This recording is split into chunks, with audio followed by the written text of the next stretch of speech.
Définir l'énergie, c'est assez difficile. L'énergie, c'est la température, c'est encore pire. Quand on pense à l'énergie, dire qu'est-ce que la température, dites à un enfant de 6 ans, 8 ans, 10 ans, je vais t'expliquer ce que c'est que la température. Lui dire, bon, bah, ça c'est chaud, ça c'est froid, ça n'explique pas ce que c'est que la température. Et donc l'énergie, c'est un peu la même chose. Le troisième machin qui a été inventé au milieu du 19e siècle, c'est l'entropie. Alors l'entropie, c'est encore pire. On ne sait pas trop comment définir l'entropie. Alors c'est quoi l'entropie? Bah, c'est une formule, delta Q sur T. Ça, c'est du latin, c'est pipeté. Donc, ce que j'en ai compris, puisque j'enseigne la thermodynamique, je suis énergéticien des hautes températures, donc la physique a essayé de raccrocher ces concepts qui sont des concepts en fait assez difficiles à des choses connues, à des choses de la vie de tous les jours, et notamment la science de base pour la physique, à mon avis pour toutes les sciences, même la bio, c'est la mécanique. Et donc on peut tout rattacher à la mécanique. Et donc l'idée, c'est de définir l'énergie. On fera une petite incursion sur le transport, puisque qui dit énergie dit actuellement le prix du gasoil plus élevé que le litre de gasoil est plus cher que le litre de sans-plomb, alors qu'avant il était beaucoup moins cher. Donc on a le transport, l'énergie du transport.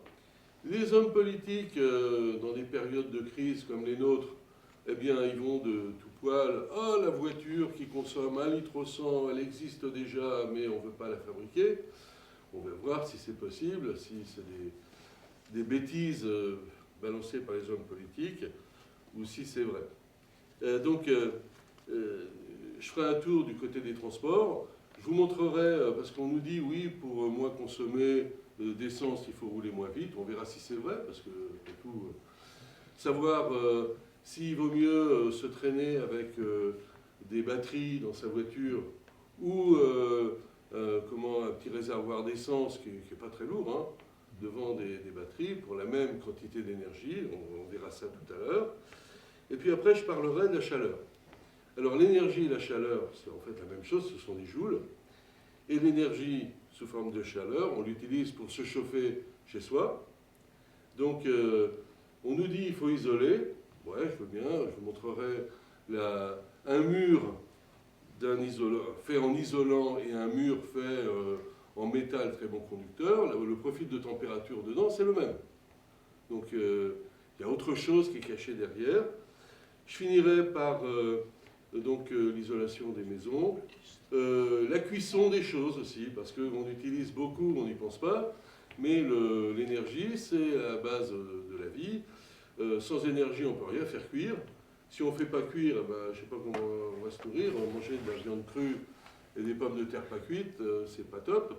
Donc tout ça, c'est de l'énergie. Et ça, je vous montrerai le temps de cuisson d'une dinde, parce qu'on se rapproche des fêtes de Noël.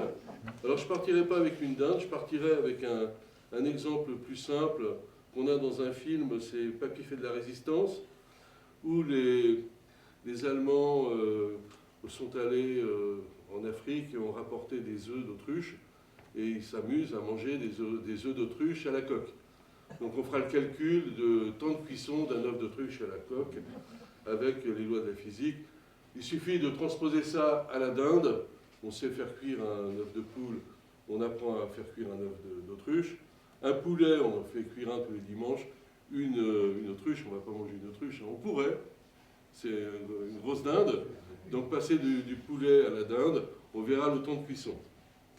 Donc, j'ai quelques formules, parce que je me suis dit quand même, il y aura quelques étudiants, mais il n'y en a pas beaucoup. Donc, je vais mettre quelques formules quand même. Et donc, les grandes lignes, je vais fixer les grandes lignes du problème.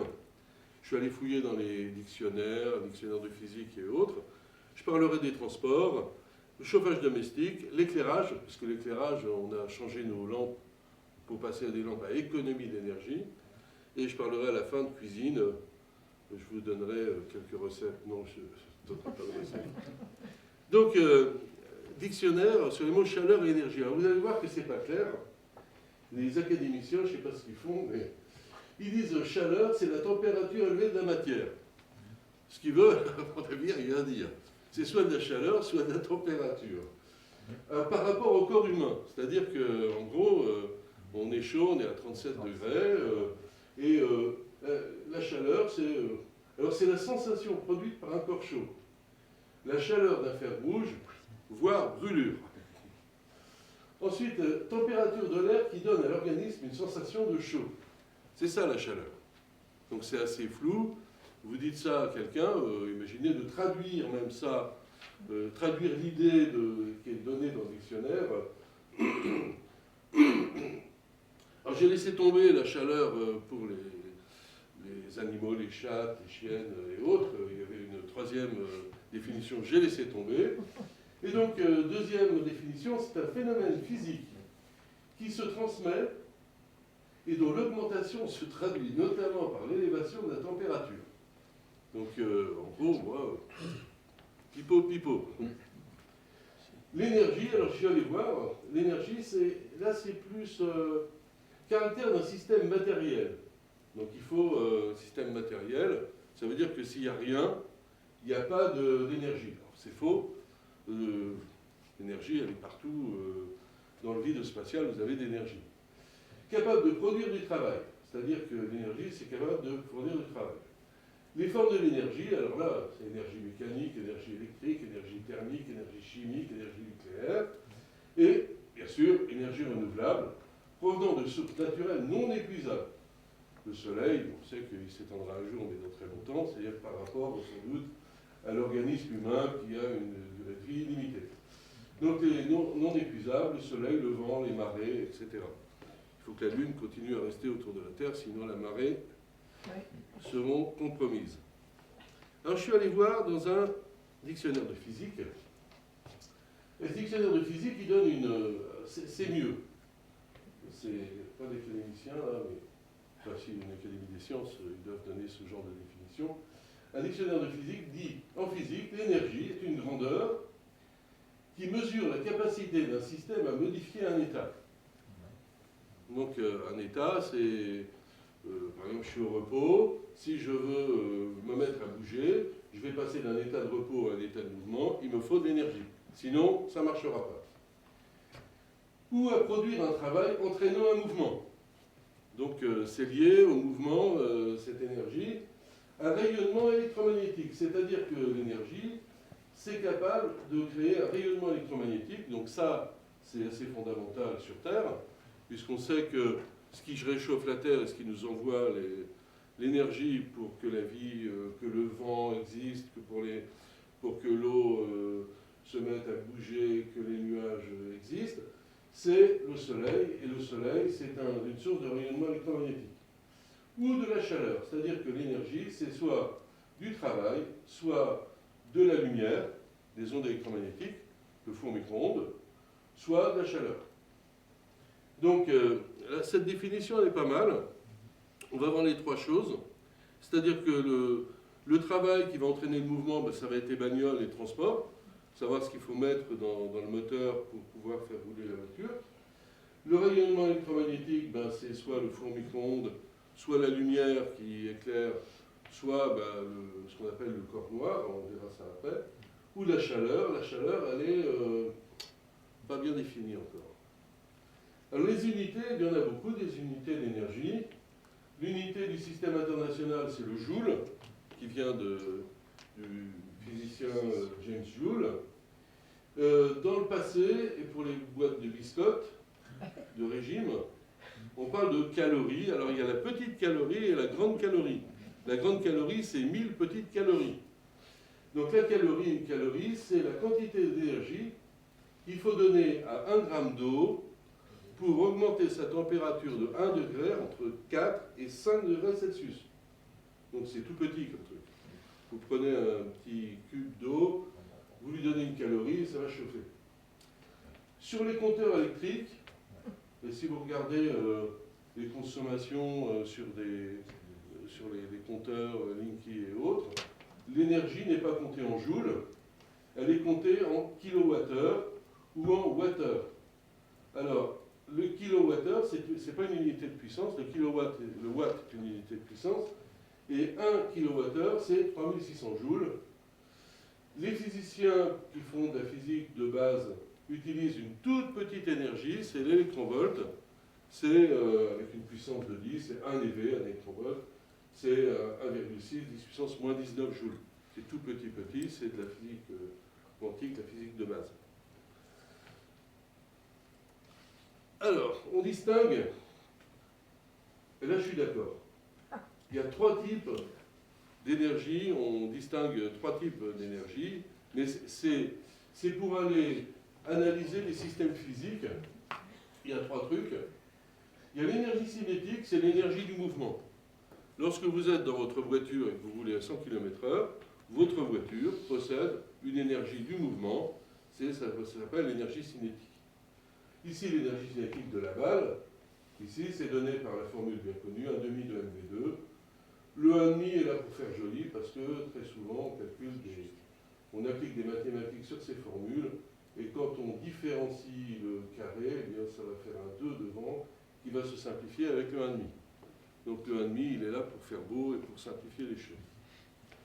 La deuxième énergie, c'est l'énergie électromagnétique. C'est l'énergie du soleil, c'est la lumière, les micro-ondes, c'est les ondes radio, tout ce qui est rayonnement. Actuellement, vous émettez de la lumière sous forme de rayonnement infrarouge autour de 10 micromètres.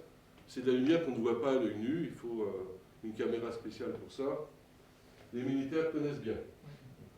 La troisième énergie, c'est l'énergie qu'on appelle l'énergie potentielle, qui regroupe toutes les énergies qui font appel à des forces entre particules. Donc si vous avez des molécules qui sont faites, par exemple du méthane, c'est du carbone avec de l'hydrogène, eh bien tout ça c'est lié. C'est lié par des forces d'origine physique, c'est des forces London et autres, des forces de covalence, électrostatiques et autres, et ces liaisons chimiques viennent de forces entre les particules, et ça donne ce qu'on appelle de l'énergie potentielle. L'énergie nucléaire, c'est un autre type de force qui est à plus courte portée, qui est beaucoup plus puissante, d'ailleurs. Et ces forces nucléaires, c'est ce qui donne la cohésion du noyau. Si vous cassez les noyaux en morceaux, vous allez récupérer de l'énergie. C'est de l'énergie potentielle. Entre la Terre et la Lune, entre la Terre et le Soleil, entre les planètes, vous avez de l'énergie de gravitation. Actuellement, on est collé sur Terre. C'est des forces de gravitation qui sont toujours là. Et ça donne de l'énergie potentielle, c'est-à-dire c'est l'énergie potentielle du poids. Si vous tombez de 4 mètres d'un étage, vous avez de l'énergie cinétique quand vous êtes sur le balcon, là. Vous allez passer le balcon, vous allez tomber.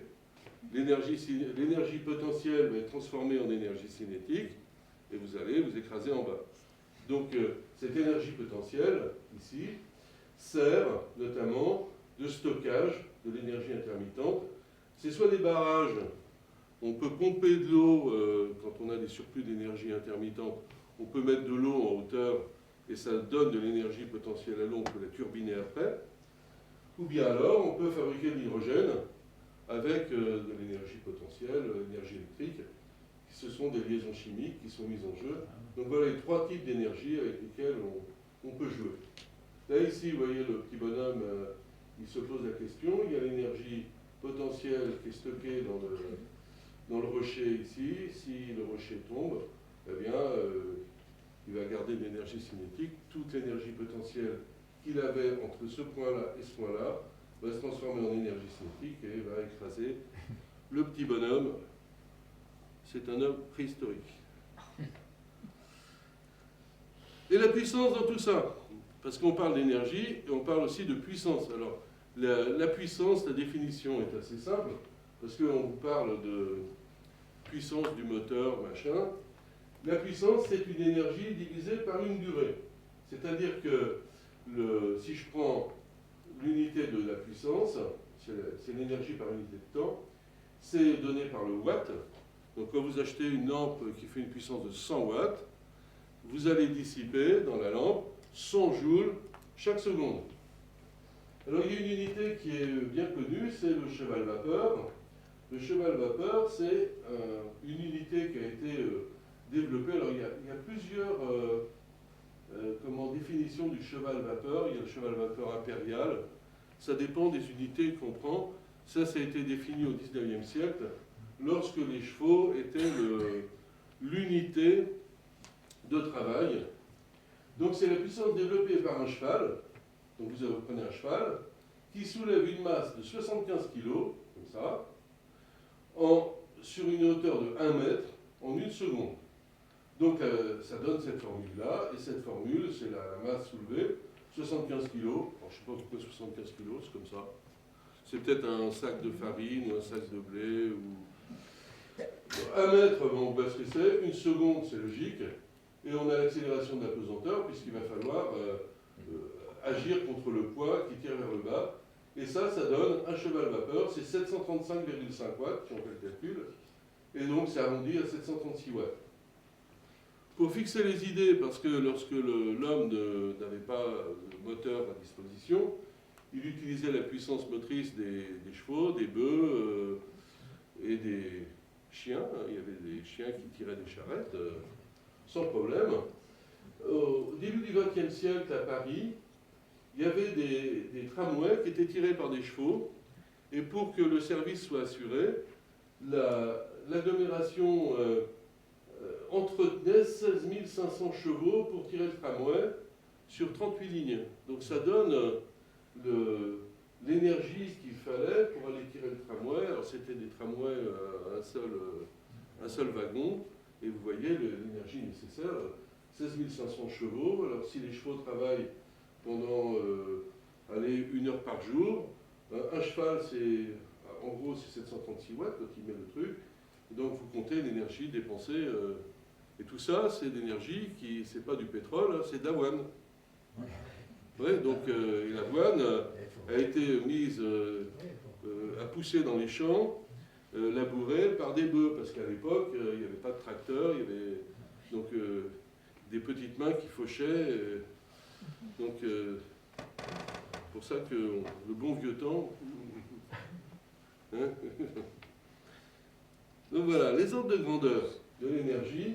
Alors j'aime bien ça parce qu'il faut les avoir en tête tout le temps.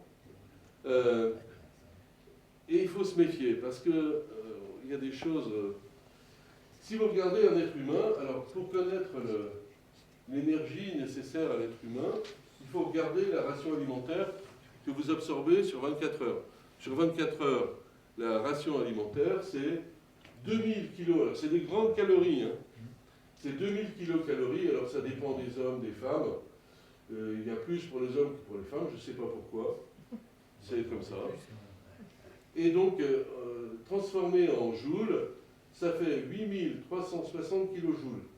Ce qui fait à peu près 8 mégajoules. 8 millions de joules par jour qui est absorbé par chaque être humain pour se maintenir en vie et fournir un petit travail. La puissance moyenne, alors j'ai pris quoi? J'ai regardé l'énergie ici, 8360 kilojoules, divisé par 24 heures, je transforme les heures en secondes, je multiplie 24 par 3600, je fais la division, et ça me fait une puissance moyenne de 100 watts. C'est-à-dire qu'un être humain fournit en moyenne 100 watts, donc 100 joules par seconde. Et c'est votre métabolisme qui fait ça, sous forme de chaleur. Alors quand on ne bouge pas, on perd 100 watts, sinon on va chauffer, on va avoir de la fièvre, et on n'est pas samedi soir, on est mardi soir, donc ça ne sera pas très bon. Et donc, par contre, si vous fournissez un travail, là, vous avez mangé, dissipé plus d'énergie, c'est pour ça que le travail, ça creuse.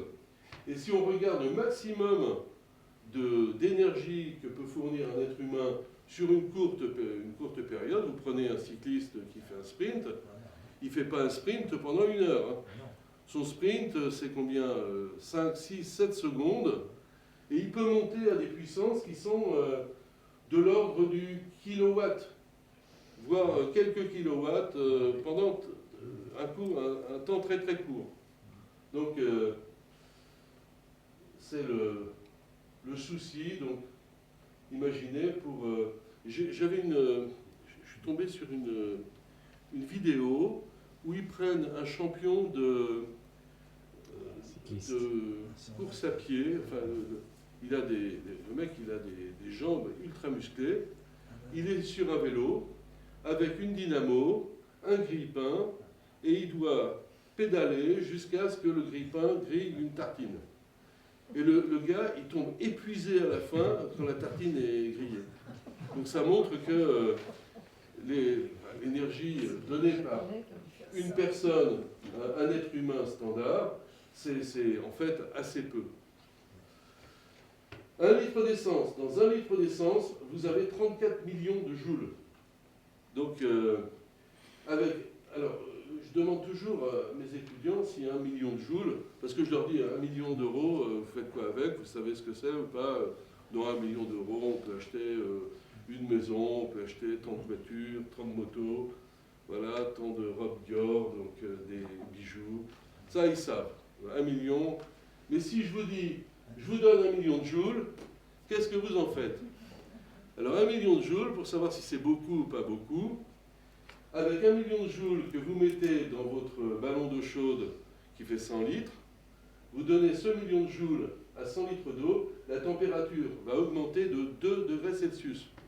C'est-à-dire que pour avoir de l'eau, passer de la température de votre ballon d'eau chaude de 20 degrés ou 15 degrés jusqu'à la température bonne pour la douche, c'est-à-dire de l'ordre de 40 degrés, il va falloir mettre beaucoup de mégajoules. Donc avec 1 litre d'essence, vous avez 34 mégajoules. Vous pourriez augmenter la température de l'eau de, enfin le calcul, allez, quelques dizaines de degrés, c'est bon. C'est bon? On va mettre ça au point, un chauffe-eau au pétrole. Le baril de pétrole, c'est pour ça que je pense que l'invention, la découverte du pétrole, c'est une des inventions les plus fondamentales du monde moderne. Dans 1 litre, dans un baril de pétrole, c'est 159 litres. C'était 150 litres, mais comme il y avait des pertes, ils ont décidé d'augmenter le baril à 159 litres. Vous avez 6000 millions de joules. C'est colossal comme énergie. Et on ne s'en rend pas compte. C'est-à-dire qu'on dit, oui, il y a tant de millions de barils produits. C'est colossal. Et avec un baril de pétrole, vous pouvez remplacer, si vous décidez, alors c'est Jean Covici qui fait ça, mais il a inventé le concept de esclave énergétique. C'est-à-dire qu'un esclave énergétique, c'est une personne qui va travailler avec une puissance de 100 watts, comme ça, qui va produire de la chaleur et qui va produire du travail. Et donc, ce baril de pétrole contient un travail de 20 êtres humains qui vont travailler pendant 1 an à raison de 24 heures par jour. Donc vous imaginez, vous prenez un engin un bulldozer. Avec un bulldozer, vous mettez 50 litres de gasoil dedans. Vous rasez une maison. Si vous voulez faire ça avec des êtres humains, il va falloir casser les cailloux, casser les pierres. Ça va prendre un temps énorme. Tout simplement parce que le pétrole, c'est quand même une très très belle invention. Franchement, quand on voit et si vous prenez un cheval 736 watts, il produit 736 joules par seconde. Ouais, nous, c'est 100 watts. Le cheval, c'est 7 fois plus, c'est pas beaucoup plus. Donc voilà le truc. Alors, le machin, c'est d'essayer de produire, alors c'est le grand défi de l'humanité, fabriquer du travail, remplacer les animaux, et puis pendant pas mal de temps, les esclaves qui servaient que de machines à travailler, et donc fabriquer du travail avec de la chaleur. Et donc, une remarque préliminaire, j'aime bien le rappeler, on dit oui, le monde s'est dégradé dû au moteur, à la pollution, tout ça. Je suis d'accord. Peut-être que oui, peut-être que non, après tout. Mais il a fallu la durée de l'humanité complète, avec tous ses défauts avec l'esclavage, avec les animaux maltraités, fouettés, et tous les éléphants en Asie, etc. Donc, 250 ans, ça fait 250 ans qu'on sait fabriquer des moteurs, qu'on a compris comment ça marchait un petit peu. Et donc, il a fallu la durée de l'humanité, moins 250 ans, pour fabriquer des machines capables de transformer de la chaleur en travail. Maintenant, vous regardez un moteur, bon, c'est un moteur, ça marche, ça tourne, ça produit du travail sans problème, il y en a dans toutes les voitures, toutes les mobylettes, il y a des petits moteurs, des gros moteurs, des groupes électrogènes. Et donc, ce défi-là, qui nous semble évident, n'a jamais été si évident que ça. Le premier moteur, alors le truc que j'aime bien dire, imaginez, vous vous frottez les mains, frottez-vous les mains, ça chauffe. Tout de suite, vous sentez que ça chauffe. Et imaginez vos mains perdent de la chaleur parce que vous leur faites faire du travail. Imaginez une machine qui, à partir du feu, donc le feu c'est en fait la chaleur, capable de produire du mouvement à partir du feu. En fait, une machine qui va vous faire bouger les mains toute seule. C'est ce grand défi qui a été possible. C'est la puissance motrice du feu, c'est les travaux de Carnot. Hein. Et le premier véhicule, la première machine thermique, donc j'ai regardé, il semblerait que ce soit le Fardier, donc c'est une machine à vapeur, qui va transformer donc, du chaud, du feu, en vapeur, parce que je pense que c'est la vapeur qui a été prise au départ, tout simplement parce que le gaz, on a là, l'air, qu'on chauffe aussi dans les moteurs, eh bien, on ne savait pas que c'était de l'air. Alors que la vapeur, on la voit. La vapeur, vous la voyez, si vous faites chauffer de l'eau, vous voyez des gouttelettes, et ça se voit. Alors que le gaz chaud, on ne le voit pas. Et donc, la première machine thermique date de 1804, par là, 1780. Et donc, il a foncé dans un mur et le truc a été détruit. Il y a des reproductions qui sont conservées dans certains musées parisiens.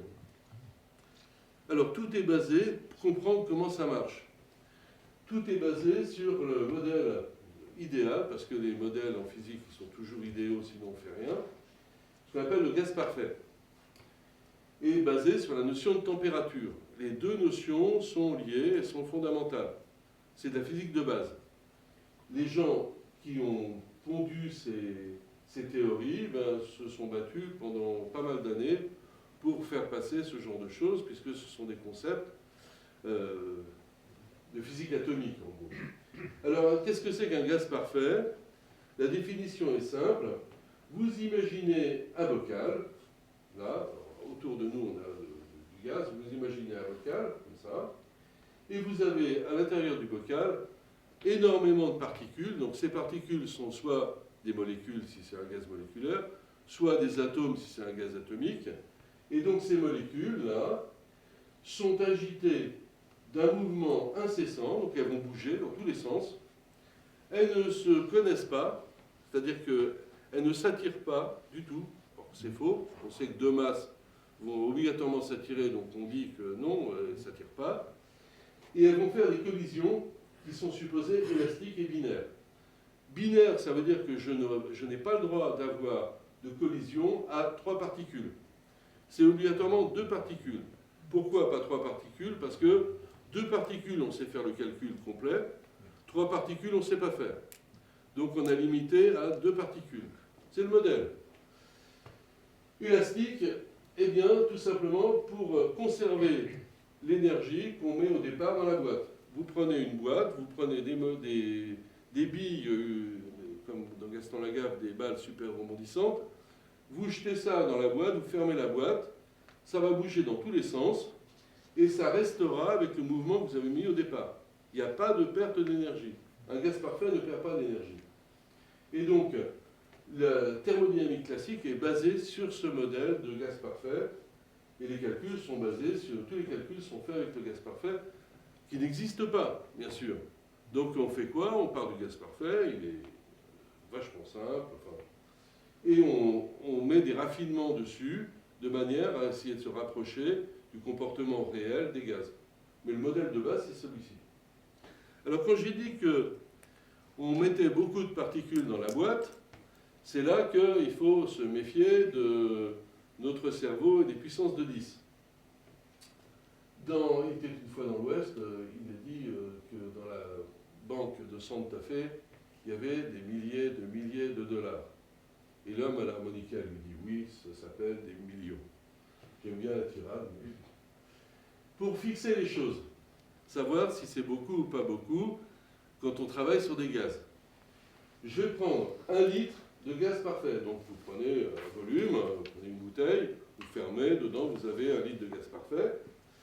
Et il contient, alors c'est le nombre d'Avogadro qui nous donne, à peu près 10 puissance 23 particules, c'est-à-dire 1 suivi de 23 zéros. Notre cerveau n'est pas capable de s'imaginer ce genre de choses. Il faut imaginer quelque chose, une manip, un truc, pour avoir l'ordre de grandeur, à quoi ça correspond. Alors la manip que je propose, on prend un tas de particules ici, qui correspond à 10 puissance 23 molécules. Et chaque seconde, je vais en prélever 1 million. Imaginez un compte en banque avec 10 puissance 23 euros, et chaque seconde, vous sortez 1 million d'euros. Vous allez épuiser le tas. Au bout d'une durée, alors j'ai pris 4 10 puissance 23 molécules, je divise par 10 puissance 6, j'en prends 1 million par seconde. Et donc, ça me donne, divise par 3600, par 24, par 365, et ça me donne le nombre d'années pour épuiser le tas. Et donc, le tas sera épuisé dans 9 milliards d'années. C'est-à-dire que le nombre, quand on parle du nombre d'Avogadro et des molécules qui sont en train de bouger dans un volume, c'est colossal. On ne peut pas s'imaginer le truc. Actuellement, il y a des gens qui font des modélisations sur des superordinateurs, sur ce qu'on appelle des clusters, qui essayent de reproduire le mouvement de particules. Ils mettent 1000 particules, 10 000 particules, mais les temps de calcul, puisqu'ils suivent les molécules, elles collisionnent et tout. Et donc, pour suivre ça, il faut un temps de calcul absolument énorme. Donc, ce n'est pas possible de faire de la physique sur chacune des particules. C'est pour cette raison qu'on fait de la physique sur des moyennes temporelles qui vont être super bonnes. Imaginez le sondage sur 10 puissance 23 électeurs. Vous savez qu'il sera élu, hein, sans problème. Alors, la température, qu'est-ce que c'est? La température, c'est assez simple, la définition est toute simple. Si vous prenez la matière qui est à gauche ici, c'est du solide. Le solide, vous pouvez marcher dessus, sans problème. C'est dur. Si vous chauffez, donc on est avec de l'énergie ici, je suis en train d'augmenter la température, donc je me débrouille, je mets une flamme, ce que je veux dessous pour chauffer. Le solide va se mettre à bouger de plus en plus, jusqu'à disloquer complètement les forces qui existent entre les particules et qui donnent la cohésion solide, pour obtenir un truc qui va devenir grouillant comme ça, et qui sera un liquide. Et donc un liquide et un solide, c'est un problème d'agitation. Le liquide, lui, vous ne pouvez pas marcher dessus. Enfin, certains ont réussi, il paraît. Mais j'ai essayé, ça ne fonctionne pas. Et si vous continuez à augmenter l'énergie d'agitation de ce truc-là, du liquide, eh bien, vous allez disloquer complètement le liquide va se transformer en un gaz, et c'est le fameux gaz dont j'ai parlé tout à l'heure, c'est le gaz parfait, ici. Si on continue à chauffer, il va se passer quoi? Bien, ça va bousiller les structures internes des atomes et des molécules, les molécules vont se casser, les atomes vont libérer des électrons, la matière va se disloquer, on aura un gaz qui devient conducteur, ça s'appelle un plasma. Donc ici c'est froid, j'augmente la température, donc c'est ce qui se passe quand vous prenez de la glace. Vous chauffez la glace, vous avez de l'eau, vous chauffez de l'eau, vous avez un gaz, c'est d'un gaz d'eau, c'est de la vapeur d'eau. Voilà le truc. Ok? Et donc l'échelle de température qu'on utilise, il y en a plein d'échelles de température, il y en a peut-être une quinzaine qui ont été inventées. Newton a inventé une échelle à lui, Réaumur une autre, avec des points qui étaient des points particuliers. notamment la température du sang de cheval, encore les chevaux qui servaient de référence. D'autres, c'était la température de l'alcool qui se transforme, de vapeur d'alcool en alcool à boire. Donc oui, c'était un point de référence. Mais il faut des points de référence un peu plus stables. Donc c'est ce qu'on appelle l'échelle absolue, c'est l'échelle Kelvin. À 0 Kelvin, il n'y a plus de mouvement possible. La matière s'arrête, il n'y a plus rien. Je ne sais pas si les électrons continuent à bouger. Peut-être que oui. Et donc, la relation qui permet de définir la température, c'est celle-ci. Elle dit que la valeur moyenne de l'énergie cinétique des particules, parce qu'elles ont du mouvement ici elles ont aussi du mouvement dans la flotte. Dans le solide, il faut voir que le solide, tant qu'il n'est pas à 0 Kelvin, les molécules, enfin les atomes qui sont dans le solide vibrent.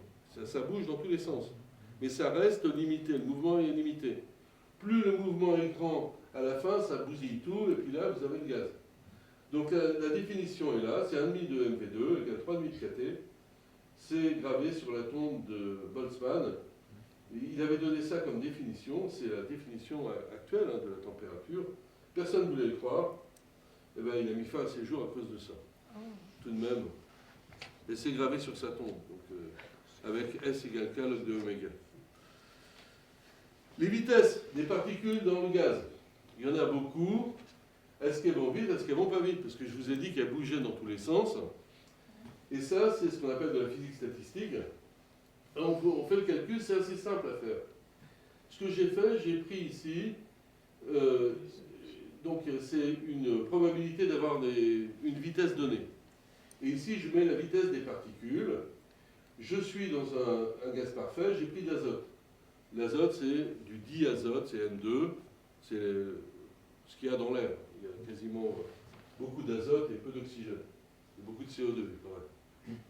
Et donc, si on regarde les vitesses des particules, il n'y en a aucune qui sont au repos, donc interdiction d'avoir des molécules au repos. Au-dessus de 1500 mètres par seconde, là, j'en ai plus. Donc, et je suis à la température de 300 Kelvin. 300 Kelvin, c'est la température ambiante. Donc actuellement dans la pièce, nous avons surtout des molécules d'azote qui vont à peu près 450 mètres par seconde. Et on est bombardé par des molécules qui vont à 450 mètres par seconde tout le temps et qui viennent rebondir sur nous, qui tapent partout.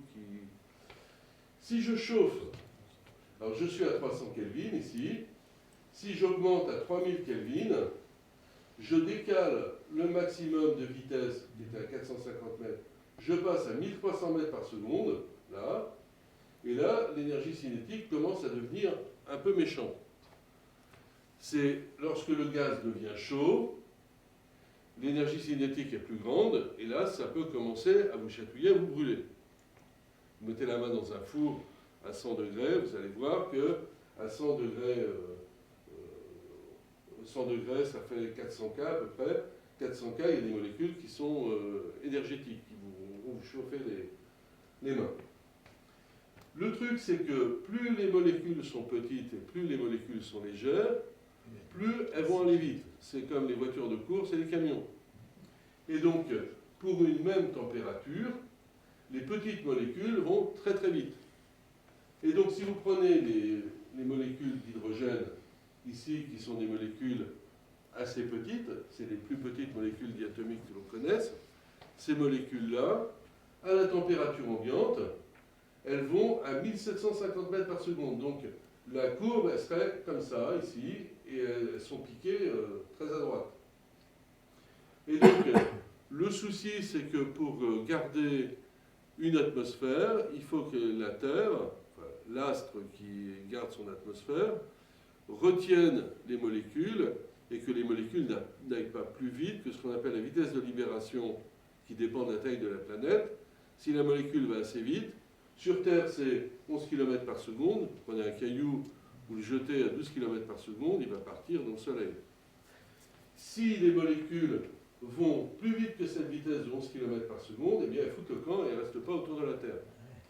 Les molécules d'hydrogène, là, On en trouve très peu, il y a très peu d'hydrogène dans l'air actuellement, parce qu'à 1750 mètres par seconde, statistiquement, il y en a qui vont beaucoup plus vite que la vitesse de libération et elles foutent le camp.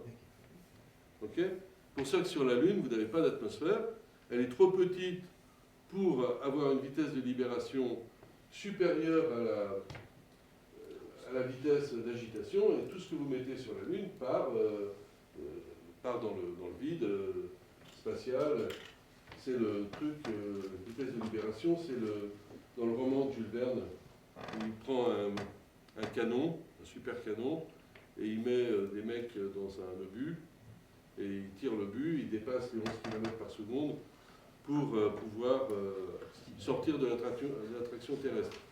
Mais ce qu'il ne dit pas, c'est que les mecs, ils passent de 0 à 11 km par seconde sur le canon, ils se prennent une accélération mésailleuse, ils ne sont pas collés au siège, là, ils sont écrabouillés sur le siège. Ils sont aplatis. Il n'y avait pas pensé. Ah oui, j'ai un problème pour réfléchir, pour rigoler. C'est sérieux. Hein. Je vais prendre, c'est une manip.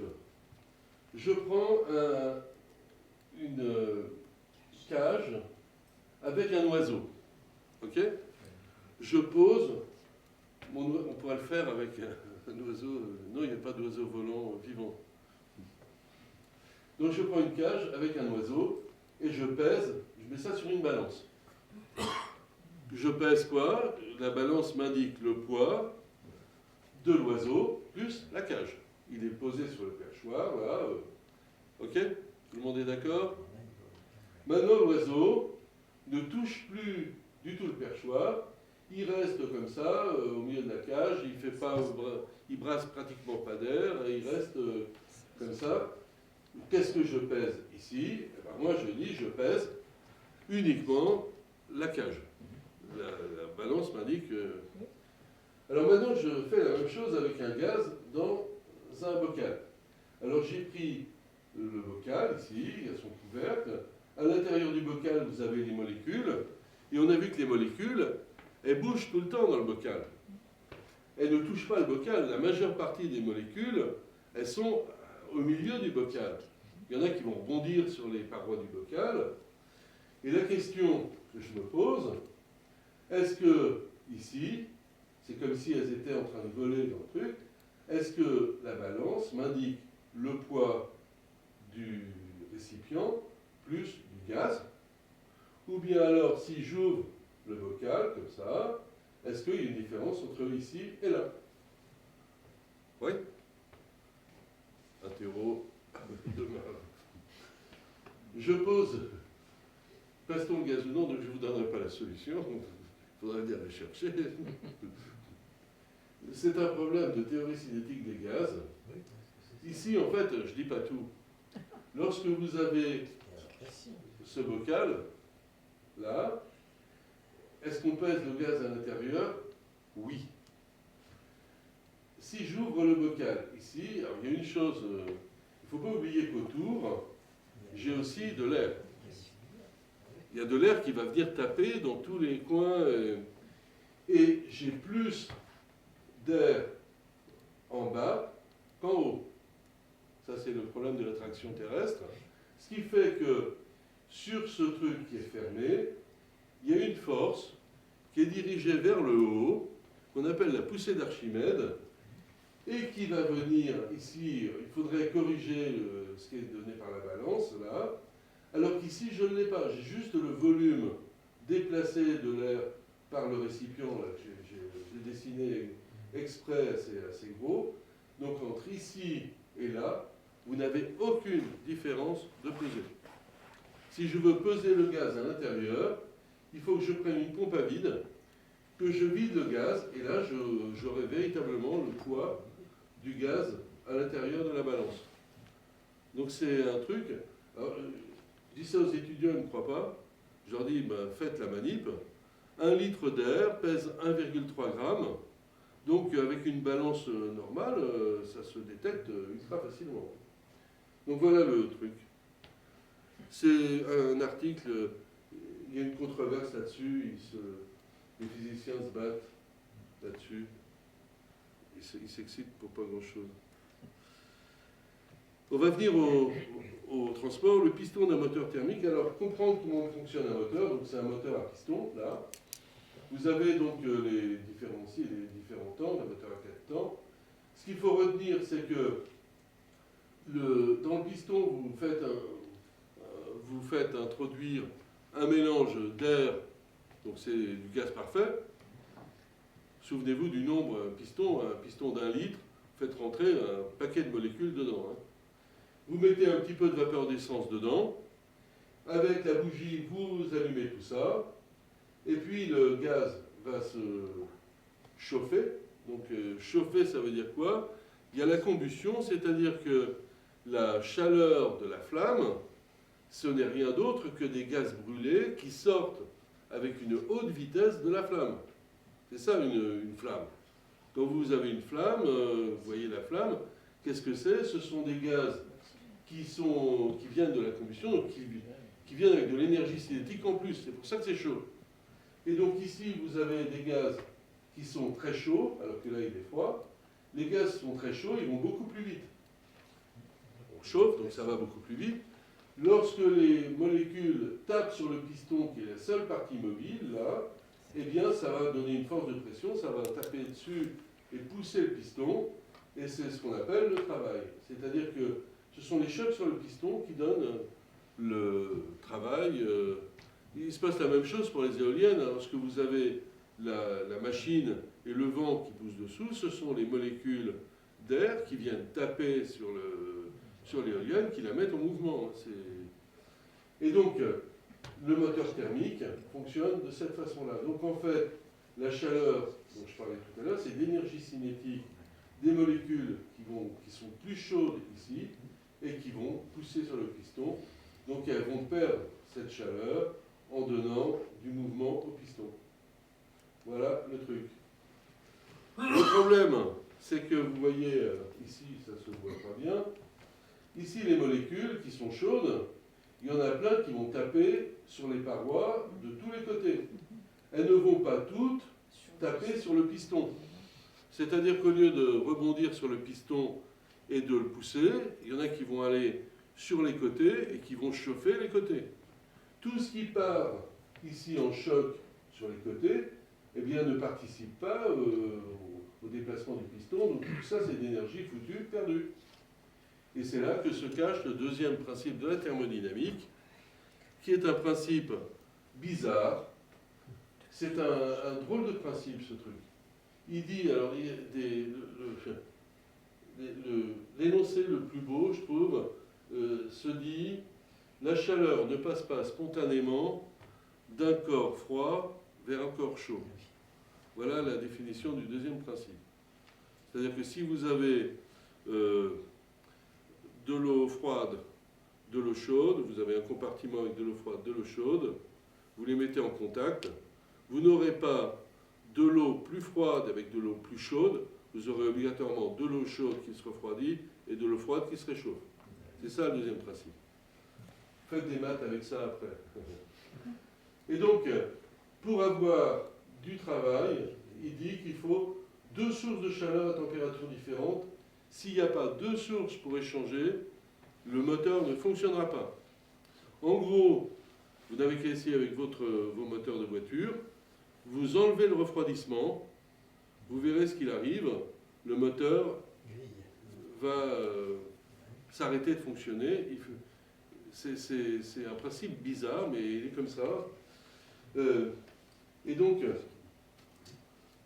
pour le comprendre, c'est le rendement de Carnot ici, j'en parlerai après du rendement de Carnot, c'est 1 moins la température froide sur la température chaude, et toutes les machines ont le même rendement de Carnot, qui est un rendement maximum, théorique, idéal, qu'on ne peut pas dépasser.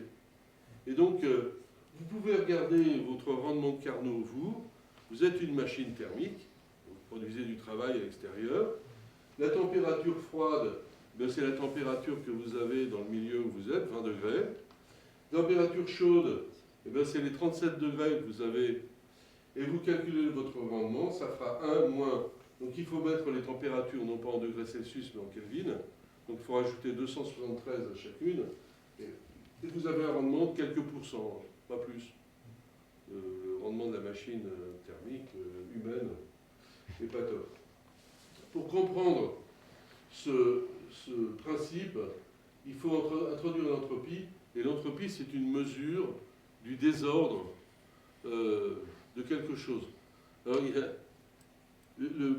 la plus belle augmentation de l'entropie que je vois, c'est pendant les soldes. J'attends ma femme devant le truc, elle me dit « Attends, je vais aller voir, acheter, je sais pas, chez Pinky, je sais pas quoi. » Et donc, au début des soldes, les dames ne sont pas encore rentrées, parce qu'il y a surtout des dames et des jeunes femmes. Si. Et donc, il y a des bacs qui sont bien rangés, avec les trucs bien pliés, les couleurs.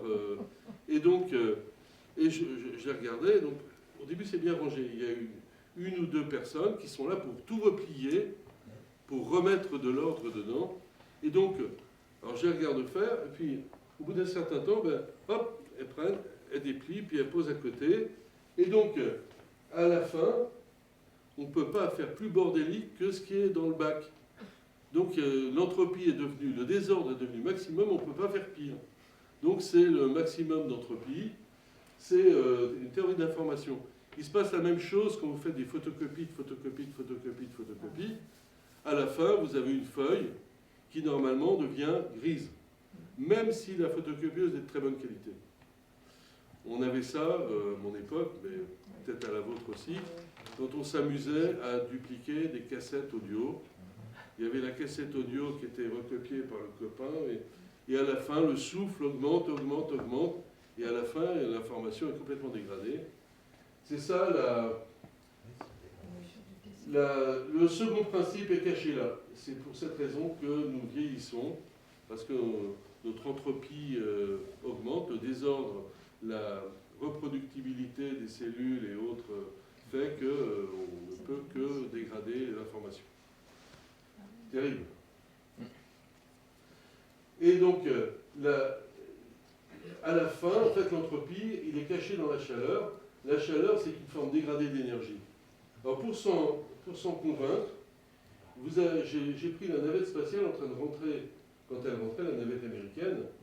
Lorsque la navette est autour de la Terre, elle allait à 8 km par seconde.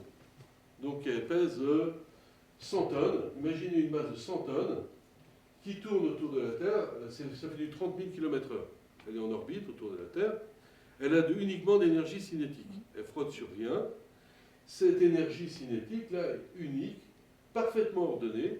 Toutes les molécules de la navette vont dans la même direction. C'est parfaitement ordonné. C'est le bac en début d'ouverture des soldes. Lorsque la navette rentre sur Terre, elle doit freiner. Elle freine comment? Elle va freiner par frottement sur l'atmosphère. Et dessous, le bouclier thermique va chauffer. Et ce qui va se passer, c'est que toute l'énergie cinétique qu'elle avait au départ va passer en chauffage de l'air ambiant, qui va se dissiper partout. Et à la fin, vous avez quoi? Une navette qui est avec une vitesse nulle sur Terre. Et toute l'énergie qui était là est passée dans des agitations thermiques de toutes les molécules qui sont venues taper sur le bouclier. Et donc, si vous voulez récupérer cette chaleur, eh bien, il faudra bosser, il faudra replier beaucoup. Ok? Donc voilà, le second principe est caché là. Alors on va venir à la consommation au transport, consommation minimum d'une voiture. Alors c'est assez simple, hein, il faut regarder ce qu'on appelle la traînée aérodynamique. Alors je vais prendre, alors c'est des problèmes ça, qui sont traités, ça s'appelle un problème de Fermi, c'est-à-dire avec peu de données, on arrive à fournir quelque chose qui tient un peu la route. Donc je me demande, une voiture va consommer combien au minimum? Je me dis qu'au minimum, il y a des frottements solides, il y a des frottements, les pistons frottent quand même s'il y a de l'huile dedans, ça frotte, donc il y a de l'énergie qui est dissipée sous forme de frottement. Et je me dis qu'au minimum, il faut lutter contre la résistance de l'air. Si vous roulez à 90 km/h, vous n'avez qu'à mettre la main à la portière, ça frotte, hein. Il y a une force qui pousse sur votre main. Cette force, elle est donnée par une formule qu'on appelle la traînée aérodynamique ici. C'est 1,5, toujours le fameux 1,5 qui est là pour faire beau. La masse volumique de l'air, donc des kilogrammes par mètre cube, c'est 1,3. Le CX, alors le CX, c'est un coefficient, qu'on appelle le coefficient de traînée, qui va dépendre de la forme de la voiture. Plus la voiture est bien profilée, donc si c'est une voiture fusée, le CX sera petit. Et si vous avez une bagnole début du siècle, là, le CX, ce sera un peu dégueulasse. S, c'est la surface que vous avez et qui, si vous coupez la voiture, vous la voyez arriver, c'est la surface que vous voyez quand vous voyez arriver la voiture. V, c'est la vitesse qu'on met au carré. Et donc, j'ai pris une voiture S égale 2 mètres carrés, c'est pas une grosse voiture. Hein. 2 mètres carrés, c'est, je vois, bon. J'ai pris le CX de 0,5 puisqu'il est compris entre 0 et 1. Je me suis dit, allez, je tape au milieu, ici. Et ça me donne une force de 406 newtons. C'est l'unité de force. Alors ça me fait l'équivalent d'un poids de 40 kg. Pour lutter contre cette force qui va freiner la voiture, sur 100 km, je dois dépenser une énergie qui va être donnée par la force multipliée par le déplacement. Ça, c'est la physique de base. Ce qui me donne une énergie de 40 millions de joules pour 100 km. 1 litre d'essence, il y a 32 millions de joules par litre. C'est ce qu'on a vu tout à l'heure. Ça fait 1,3 litre. Mais moi, je n'oublie pas que j'ai le second principe de la thermodynamique. Les rendements ne sont jamais de 100%, ils sont à tout casser de 50%. Et un moteur de voiture, ça serait plutôt 20%. Donc j'ai pris 50% là, et je me dis, ben, c'est pas 1,3 litre qu'il faut, il faudra 2 fois plus, c'est-à-dire 2,6 litres sur 100 km. Donc quand on vous parlera d'une voiture qui est de taille normale et qui va à 90 km/h et qui consomme 1 litre 100, n'achetez pas. Sûr. Et entre 90 et 130, parce que sur l'autoroute, on nous dit, attention, il y a la pollution, parce que ça produit encore plus de CO2. Lorsque je suis à 90, à 25 mètres secondes, on a vu qu'il fallait 2,6 litres. Si je passe à 130, il me faut 4 litres au 100 km, au minimum. Hein. Okay. Il y a un facteur 1,5 pour passer 90 à 130, uniquement le frottement sur l'air. Et il y a les autres frottements qui augmentent aussi avec la vitesse. Plus le moteur va vite, les pistons vont vite, plus les forces de frottement augmentent, donc il faut tenir compte de ça. Les camping-cars, lui, la surface du camping-car, elle est beaucoup plus grande, c'est pas 2 mètres carrés. Donc le camping-car, c'est pour ça qu'ils ne roulent pas vite, les camping-caristes. Oui, ils prennent peu l'autoroute. Donc attention à la consommation des choses. Alors un truc rigolo, quand on double, imaginez que vous êtes sur l'autoroute, et puis il y a quelqu'un qui est devant vous, ça il traîne un peu, et vous décidez de doubler. Et donc vous allez dire, je vais consommer un peu plus d'essence en passant de telle vitesse à l'autre vitesse. Alors le calcul est là.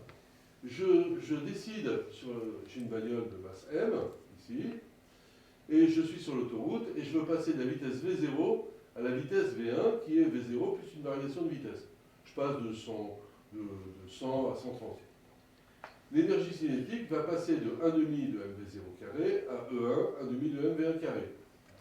Alors E1, mon énergie cinétique de haute vitesse, je l'écris 1,5 de mV0 plus la variation de vitesse au carré. Et puis là, je prends la formule du collège, là, A plus B au carré, A2 plus 2AB plus B2, et je me retrouve avec une énergie cinétique qui est 1,5 de mV0 carré, c'est celle que j'avais au départ. J'ai un delta V carré qui va être ici, qui est ma variation de vitesse, et je me retrouve avec un terme ici, multiplié par 1,5 de m, ce truc-là, ça me fait la masse de la bagnole, la vitesse de départ et la variation de vitesse, qui fait intervenir la masse de la voiture et la vitesse V0 de départ. Ça veut dire que plus je vais vite, si je dois passer d'une vitesse donnée à une vitesse plus grande, plus la vitesse de départ est grande, plus je dois dépenser d'essence pour augmenter ma vitesse. Et ça, c'est d'autant pire que la masse de la voiture est grande. Donc plus la voiture est massive et plus la vitesse de départ est grande, plus la consommation augmente.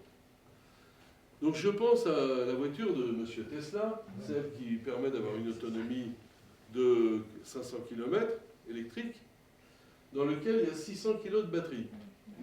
Donc imaginez les 600 kg de batterie dans la voiture, elle doit peser 2 tonnes 7 ou 3 tonnes, et vous passez d'une, que ce soit d'énergie cinétique donnée par les moteurs électriques, batteries électriques, moteur électrique ou moteur à essence, il n'y a pas grande différence, c'est toujours de l'énergie, des joules.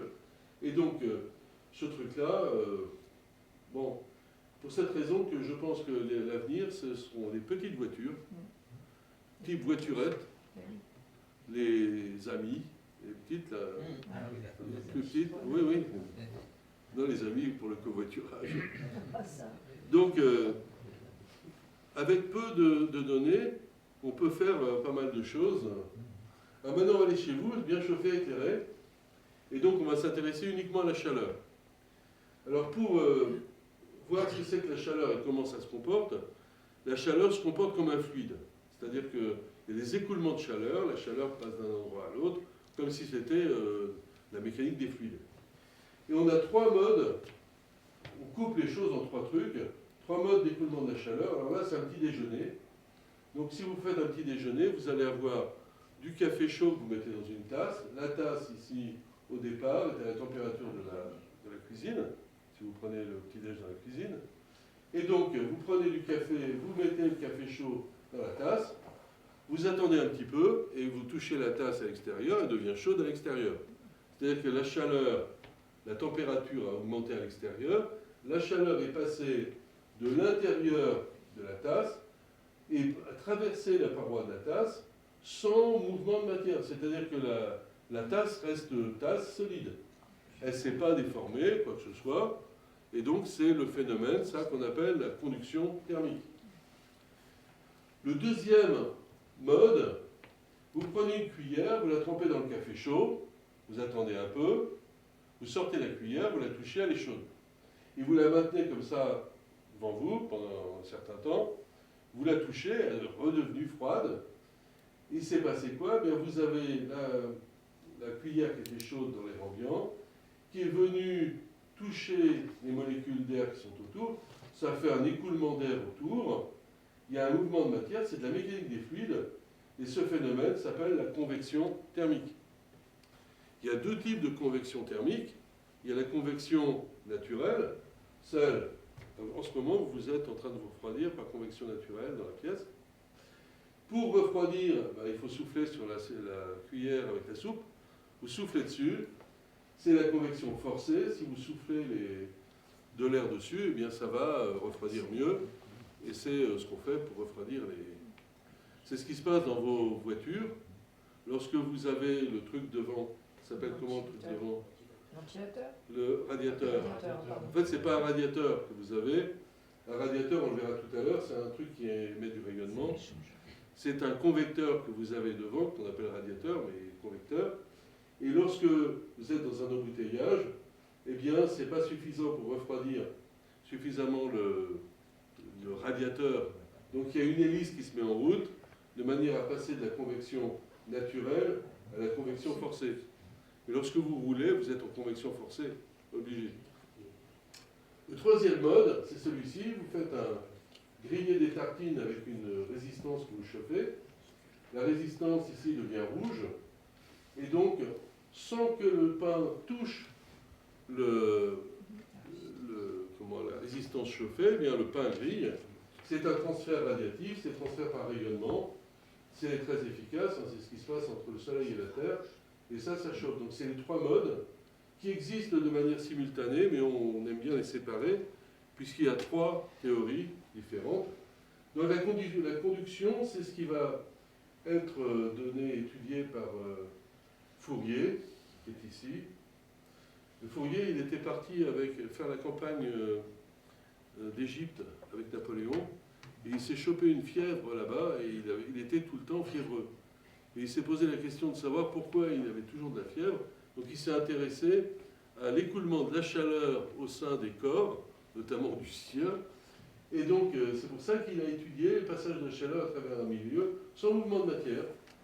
Et donc ce qui se passe, c'est que ça s'appelle une équation de diffusion. Vous chauffez là, la chaleur va se propager. En fait, ça fait vibrer le réseau cristallin qui est là. Et de proche en proche, eh bien, ça va se propager par vibration à l'intérieur du réseau. Donc, c'est lui qui a inventé les séries aussi, pas les séries de télé, mais les séries mathématiques et les transformations de Fourier. Alors, quand on fait l'étude de la conduction, tout dépend du milieu dans lequel vous faites écouler la chaleur. Il y a des matériaux qui conduisent très bien. On parlait des transports tout à l'heure, mais c'est de bons conducteurs. Et donc, il y a les conducteurs thermiques. Tous les métaux, l'argent, le cuivre, ici c'est une casserole à confiture, ça conduit très très bien la chaleur, ça évite d'avoir des points chauds des casseroles en cuivre qu'il faut pour aller faire du caramel et de la confiserie, ici, ça conduit très bien. Et vous avez les isolants thermiques qui conduisent très mal la chaleur.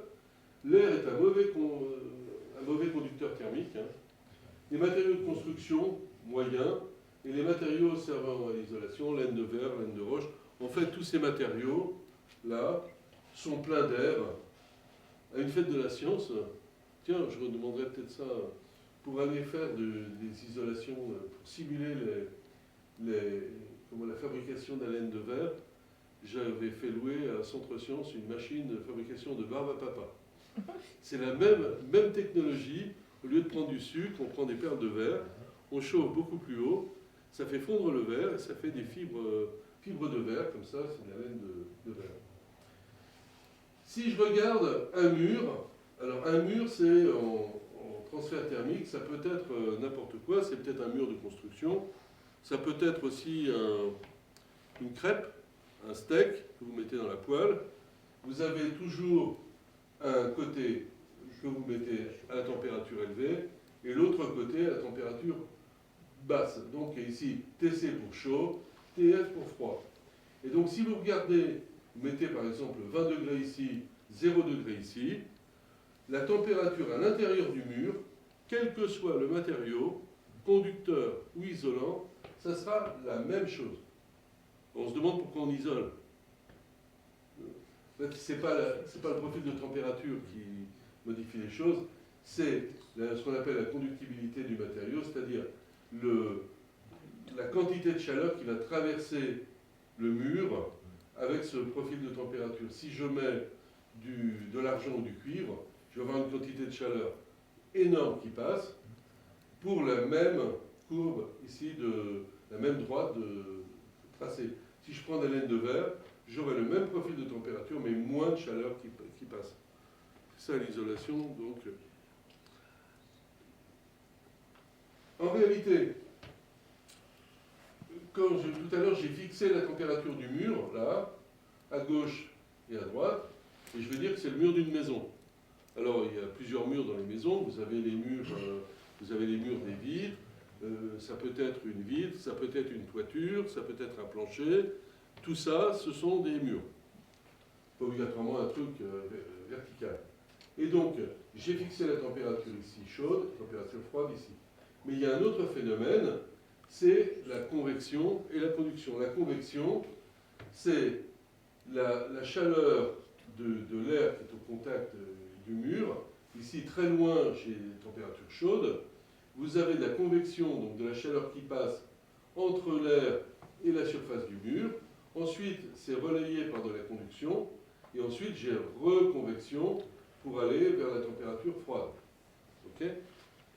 Donc, si vous regardez, chez vous, s'il fait 20 degrés là, s'il fait 0 degré ici, pour un mur donné, on va perdre une quantité d'énergie qui est donnée donc par la différence de température entre le gaz chaud chez vous et le gaz froid dehors.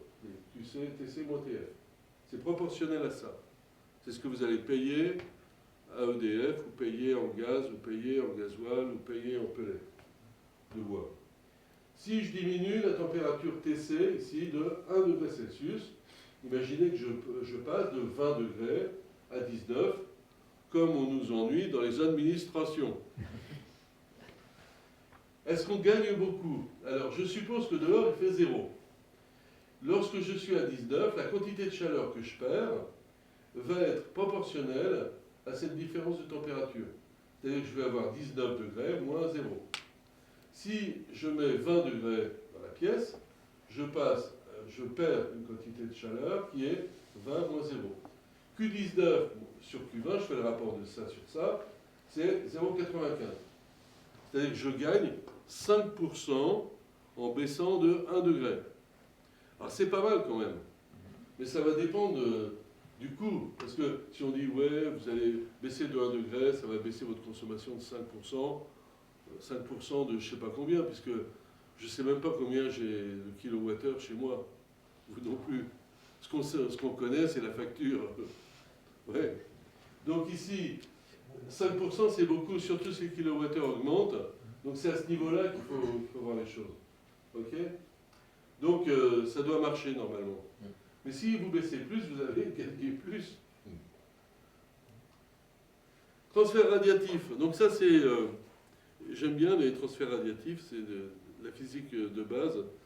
C'est sans doute une des plus belles théories physiques. C'est ce qui a permis de passer de la physique ancienne à la physique moderne, à la physique quantique, à la physique des lasers, à la physique... Du prix Nobel. Oui.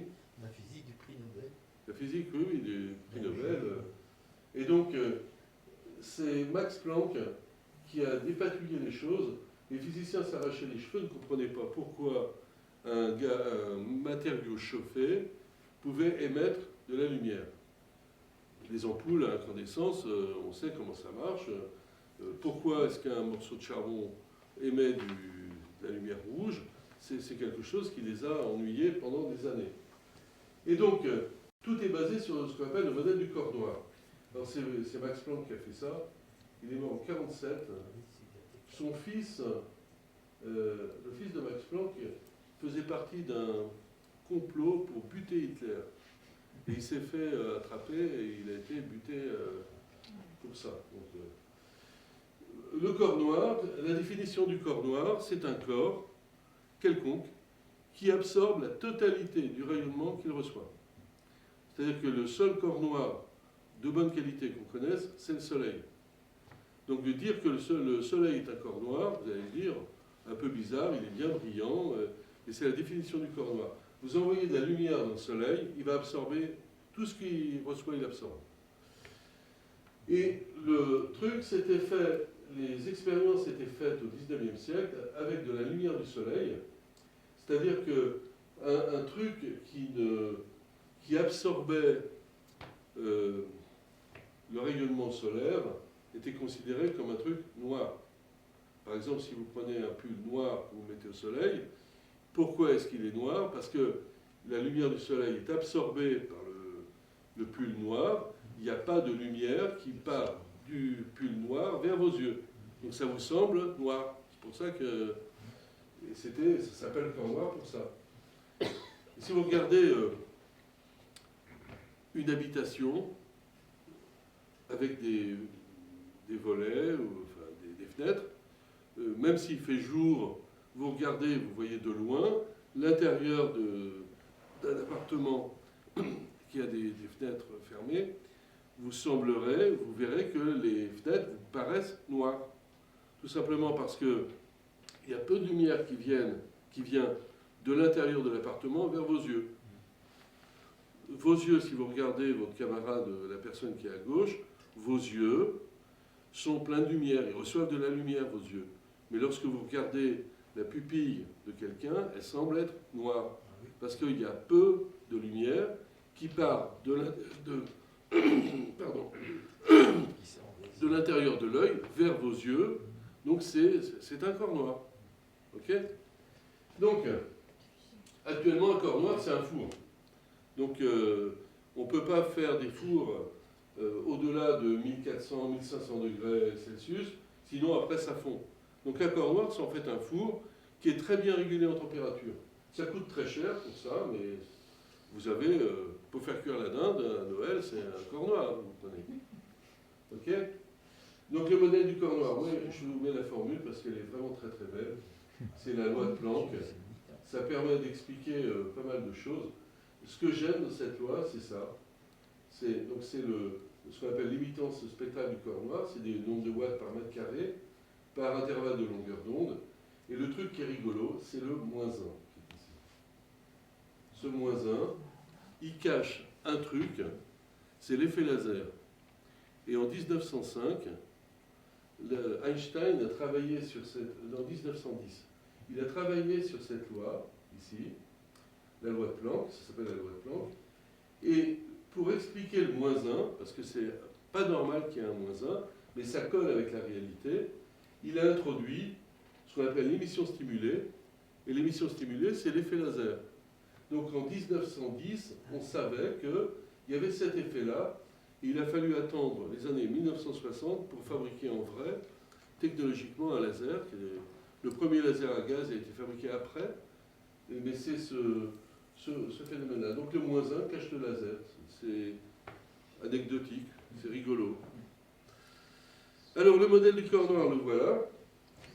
J'ai donné, donc ici vous avez la longueur d'onde en nanomètres et la température du corps noir, et ça donne la puissance que vous avez quand vous faites varier la température d'un corps noir. Alors ici, ça c'est la théorie classique qui ne marchait pas. Je pars de 5000 Kelvin. 5000 Kelvin, c'est très chaud quand même. Il n'y a rien qui tient 5000 Kelvin. C'est plus chaud qu'une flamme oxyacétylénique. Et donc vous voyez que entre 0, donc ça c'est la longueur d'onde, et la longueur d'onde peut être interprétée en termes de couleur, mais uniquement dans la zone visible. La zone visible, elle est comprise entre 400 nanomètres, ici, c'est le violet, et 700 nanomètres. 800, t'as des yeux de chat. 800 nanomètres, c'est 700 à peu près. Ok?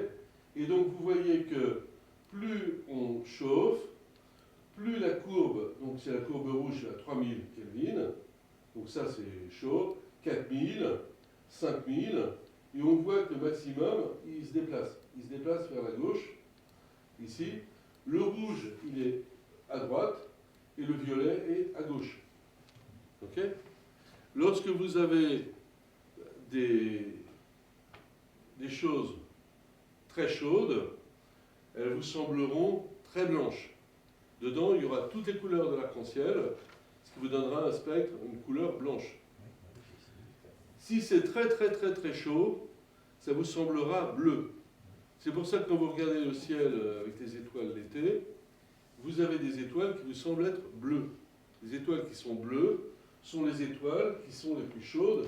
Le maximum que vous avez émis par l'étoile, eh bien, c'est du côté 500 nanomètres, le 400 est par là. Et après, vous ne les voyez plus, les étoiles. Elles émettent dans l'UV ou dans les rayons X.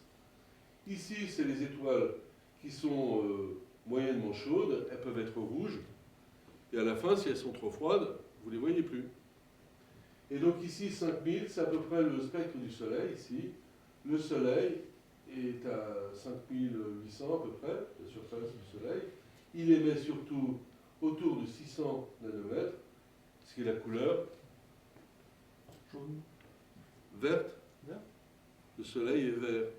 Tout le monde dessine le Soleil jaune ou rouge, enfin les nippons, mais le Soleil est de couleur verte. Ok? Donc vous voyez le déplacement du maximum, et c'est avec ça, avec ce déplacement, que les astrophysiciens mesurent les températures des étoiles, puisque ils disent une étoile c'est un corps noir, ils enregistrent le maximum d'émission, la couleur où on a le maximum, et ils sortent, ça s'appelle la loi de Wien. Donc les ampoules, oui parce qu'on était en train de se chauffer, de s'éclairer. Alors si je regarde, je vais faire tout ce que vous avez sous la courbe ici, 4000 K, j'ai pris un filament de tungstène à 4000 K, osé. Et donc, tout ça, ça représente la puissance que vous allez payer chez EDF. C'est-à-dire, c'est le nombre de watts de votre ampoule. Vous ne pouvez pas voir ce qu'on appelle l'infrarouge, ici, L'ultraviolet, vous ne le voyez pas non plus. Votre ampoule, elle n'est utile que dans la zone entre le rouge et le violet ici. Et donc tout ce que vous avez comme éclairage, ici, eh bien, c'est la zone assurée en rouge. Et vous allez payer tout ce qui est sous la courbe verte à EDF. Le rendement optique, c'est-à-dire de ce que vous recevez pour une ampoule à incandescence, une ampoule à filament comme ça, c'est de l'ordre de 3-4% de ce que vous payez chez EDF.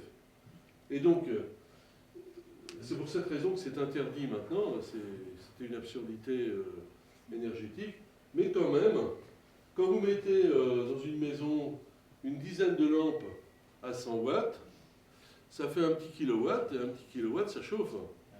Et donc si vous mettez des lampes maintenant à économie d'énergie, eh bien ça chauffe pratiquement plus, et on voit la différence. Donc voilà le truc. Et la loi de Wien, ici, donc c'est la loi qui permet de mesurer la température des étoiles, le maximum d'émissivité, donc la couleur qui peut être rouge, vert, bleu, multiplié par la température, c'est constant, et c'est avec ça qu'on sort la température des étoiles. Allez, on va faire un coup de cuisine. Et puis, donc c'est basé, la cuisine est souvent basée sur le théorème Pi de Wachis-Buckingham, avec un nombre qu'on appelle le nombre de Fourier, encore lui. Et ce nombre de Fourier dit que, alors c'est un théorème Pi qui ne sert pas uniquement pour la cuisine et puis l'énergétique, hein. Ça sert un peu à tout le monde. Ça sert aux gens qui travaillent sur les dinosaures, savoir si les dinosaures couraient vite, couraient pas vite, savoir s'ils mangeaient, etc. Savoir s'ils se refroidissaient convenablement et autres. Donc c'est le théorème Pi de Wachis-Buckingham. Et donc, ce théorème dit que le nombre de Fourier, là, il est le même pour deux objets qui sont cuits de manière similaire. Voilà le truc. J'ai des coefficients, le K, ici, c'est ce qu'on appelle la diffusivité thermique du milieu. Bon, ça va changer si vous prenez du métal, vous avez un K donné, si vous avez du pain, un autre K, et si vous avez, par exemple, un œuf de poule et un œuf d'autruche, c'est le même K. Okay. T, c'est la durée. Il y a des macarons aussi, c'est la durée. K, c'est la durée de la cuisson. Et L, c'est une longueur typique de l'objet en mètres. C'est-à-dire que ce nombre-là, il n'a pas de dimension. C'est un nombre sans dimension. Et donc, on va l'appliquer, ça, à la cuisson d'un œuf d'autruche et un œuf de poule. Alors, voilà le truc. Je prends un œuf de poule. La longueur caractéristique que je choisis, ben, c'est la longueur, ici, de l'œuf. J'aurais pu prendre de l'autre côté. Hein. C'est une longueur donnée. Et la cuisson à la coque, c'est 3 minutes. Je sais que pour cuire un œuf de poule à la coque, dans de l'eau à 100 degrés Celsius, je le trempe dedans, au bout de 3 minutes, il est cuit. Et donc, ça me fait un nombre de Fourier, là. K, c'est le coefficient de l'œuf. Il y a du jaune, il y a de l'albumine, c'est pareil. On va dire que c'est la même chose. Ça me fait donc F0 égale K, 3 minutes sur la longueur de l'œuf. Maintenant, je prends un œuf d'autruche. Alors, un œuf d'autruche, c'est 4 fois plus grand. Un œuf d'autruche, c'est comme ça. J'ai regardé sur les ouvrages. La coquille est plus épaisse. Bon, pas demander au muséum s'il y a des œufs d'autruche. Il y a une dégustation d'œufs d'autruche après? Non, pas prévu. J'avais les mouillettes des mouillettes complètes. Et donc ici, vous avez... Il est 4 fois plus grand. Le K, c'est le même. Et donc je prends un L', c'est 4L, et je cherche le temps de cuisson T', sachant que j'ai le même nombre de Fourier. Donc je fais ça égale ça, et ça me donne le temps T', c'est 3 fois 16, parce que j'ai le L2, ça fait donc 4 fois 4, 16. 16 fois le 16 L2, alors qu'ici j'ai un L2, ça me fait un temps de cuisson de 48 minutes. Donc pour cuire un œuf d'autruche à la coque, 48 minutes. C'est applicable à la dinde, ça. Vous allez mettre la dinde dans le four, vous regardez la taille entre un poulet et une dinde, vous regardez la taille, et puis vous allez avoir le temps de cuisson comme ça, sans problème. Pour qu'il soit cuit comme le poulet. Donc il ne faut pas croire son boucher, une demi-heure de cuisson par livre. Il ne faut pas les croire, les bouchers. Alors, si je regarde la durée de la cuisson, c'est proportionnel à L carré. La masse à cuire, proportionnelle au cube. La masse est proportionnelle au mètre cube. Et donc la durée de la cuisson, elle n'est pas proportionnelle à la masse, elle est proportionnelle à la masse puissance 2 tiers. Ce qui change quand même tout. Ici, j'ai mis un truc, j'aime bien cette construction géométrique, là, ici. C'est une figure géométrique qu'on appelle LOVE, L'-O-V-E, c'est pas l'œuvre linéaire. Et donc ça permet de fabriquer des œufs qui sont tout à fait compatibles avec les œufs. Alors on peut regarder, voir. J'avais regardé sur des tables pour trouver la taille des œufs, il faudrait que je vois le muséum pour ça, voir le truc. Donc c'est fait uniquement géométrique. Et puis là, bah, c'est un gag, un joke. Faites-moi une péridurale. Je t'avais regardé, pas batifolé avec notre idiot d'autruche. Voilà. C'est bon, je vous remercie, c'est fini. J'aime South Park. Et la tête, voilà. Voilà, si vous voulez la présentation, vous me la demandez par courriel, hein, je vous l'enverrai volontiers. Elle est réalisée sous Linux avec la tech et le paquet Beamer sur ma machine qui a 8 ans. Voilà. Parce que, merci.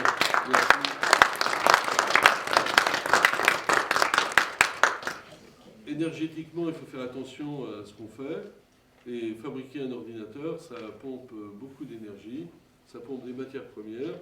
Et donc, vu ce que l'on fait avec les machines, cette machine a 8 ans, elle fonctionne parfaitement, elle ne fonctionne pas sous Windows, elle fonctionne sous Linux, avec... et il y a un adepte là-bas. C'est pour me faire plaisir que tu dis tout ça. Non, non, tu vois, je ne savais pas que tu viendrais. D'un point de vue énergétique, il y a des études sur les systèmes d'exploitation qui sont proposés, notamment sur savoir, quand ils sont en veille, pas en veille, savoir si ça pompe beaucoup d'énergie ou pas. Si vous prenez un ordinateur en veille, il pompe combien 20% de son énergie de travail. Donc il faut se méfier. Hein. L'énergie se cache un peu partout. Donc voilà, si vous avez des questions, des choses... Est-ce que j'ai mis des références biblio? Oui, j'ai des références biblio ici, si vous voulez vous amuser. C'est en anglais, par contre. En italien? Non, non, c'est Enrico Fermi. C'est un livre de Segre qui a connu Fermi. Voilà. Ouais, les deux derniers, là. Celui-ci. Celui-ci. Wow. Il n'y a plus d'énergie dans mes piles. Ma grand-mère, C'est pas bon bouton. elle mettait les piles comme ça dans le four de la cuisinière. Et elle repartait pendant un petit temps. Oui, oui. En fait, ça vient des réactions chimiques, c'est des gaz parfaits qu'il y a dedans, et ça modifie ça bouge plus. Et puis pendant 10 minutes, ça repartait, mais après, ça marchait qu'une fois. Hein. Vous avez connu ça quand même? Oui. Les piles dans la... Non? Dans le frigo. Ah, dans le frigo, il ne faut pas les mettre dans le frigo. Hein. Oui. Dans le frigo, ça ralentit les réactions chimiques. Mais dans le four... Oui, les piles c'est comme les humains, il faut les reposer un peu de temps en temps. Ouais. On les repose et puis on les reprend. Moi mes piles elles font 15 jours. Ah bon? Mes piles elles font 15 Ah oui, oui, oui, d'accord. Parce que ça aussi c'est un problème. Oui, ben... Je vous invite à découvrir les bouquins de Weinstein, là, c'est des trucs qui sont faits, ça s'appelle des problèmes de Fermi, mes problèmes de Fermi. Ça consiste à se poser des questions et voir si on vous a raconté des bêtises ou pas. Notamment, il y avait, au début, non, c'était pendant le confinement, il avait été dit qu'il n'y avait pas de masque en France. Et je ne sais pas si vous vous souvenez, il avait été annoncé une liaison aérienne entre la Chine et la France, avec le plus gros porteur du monde. C'était un Antonov qui a d'ailleurs été bousillé par les Russes en Ukraine. Et donc, c'est vraiment le plus gros porteur. Il pouvait porter, je ne sais pas combien de... Et donc, j'ai fait le calcul du nombre de masques qu'il fallait. Donc, on est 60 millions. Je m'étais allé, il nous disait qu'il fallait un masque toutes les 4 heures.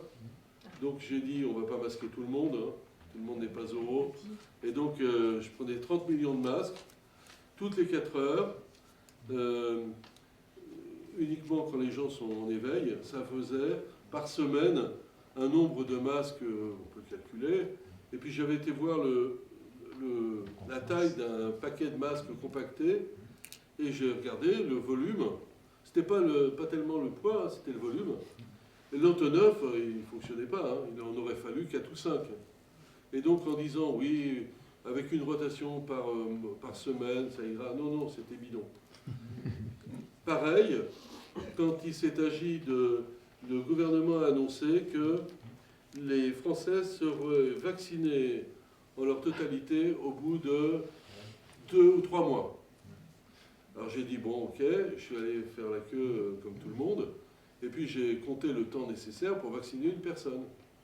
Et donc, sur un centre, j'ai dit, bon, la piqûre, ça dure 5 secondes, la discussion avec la dame ou le monsieur, ça dure 4 minutes, avant, j'ai dit, une personne, c'est 10 minutes.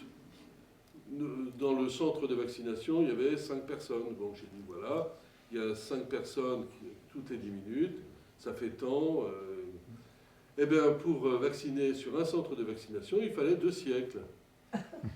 Donc, ils ont après augmenté le nombre de centres de vaccination de manière à limiter ça.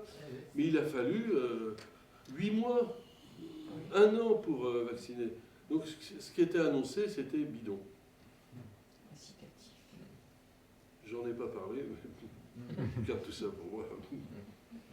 Bien. Alors, si vous voulez vous amuser, il y a plein de calculs à faire comme ça. Savoir si par exemple on a suffisamment d'énergie électrique pour recharger les voitures futures. Ouais, le nombre de bornes qu'il faut. Tout à l'heure, je parlais de la puissance, de l'énergie. Si vous regardez une borne de recharge, les plus puissantes sont à 5,4 kW. J'ai donné ça à des étudiants qui m'ont traité le problème d'implanter une borne. 5,4 kW, et avec ça, vous chargez une voiture pour une durée de 3-4 heures, ça dépend si le truc est plein ou pas. Donc ça fait 4 heures avec une puissance de 5,4 kW. La puissance, c'est toujours 5,4 kW. Maintenant, ce que vous allez faire le plein au supermarché, vous mettez 20 litres d'essence. 20 litres d'essence, vous avez vu le nombre, ça fait 20 fois je ne sais pas combien de millions de joules. Et vous mettez combien de temps pour faire le plein 3 minutes. Donc ça donne une puissance, quand vous mettez la puissance dans votre bagnole, la pompe avec la durée, ça donne une puissance de remplissage qui n'est pas de 5,3 kW. On est autour du mégawatt, là. Et ça, c'est bien. La voiture, c'est quand même un outil de liberté assez extraordinaire. Mais, si. J'ai des copains en Corée du Nord. Les questions moins polémiques que la voiture, mais il y a cette expérience là du poids du gaz. Oui. À titre personnel, je suis obligé de la faire quand je veux rendre les cartouches de gaz pour les échanger, alors d'une marque que je ne citerai pas, mais qui permet d'éviter de porter des packs d'eau sur plusieurs étages et d'avoir de l'eau gazeuse.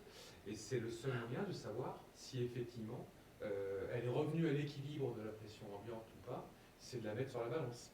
Ça se joue à quelques dizaines de grammes, mais je sais plus, ça doit être quelques dizaines de bars à l'intérieur.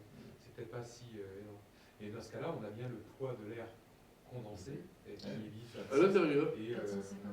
Et par contre, je suis surpris que ce soit pas soit un rapport de carré sur la dimension et pas un rapport cubique par rapport au fait qu'on est sur un volume. Un contenant. Pardon, pour l'œuf. L'œuf ou la dinde. Non, c'est logique. Bah, j'en testerai, mais avec des œufs Non, de non, non, coque, non, non. C'est logique. d'oie et de... C'est logique. Non, non, c'est un phénomène de diffusion. Ouais. Le, Donc c'est la surface qui est en jeu. c'est la surface qui est en jeu, ça va diffuser à l'intérieur. Plus la surface est.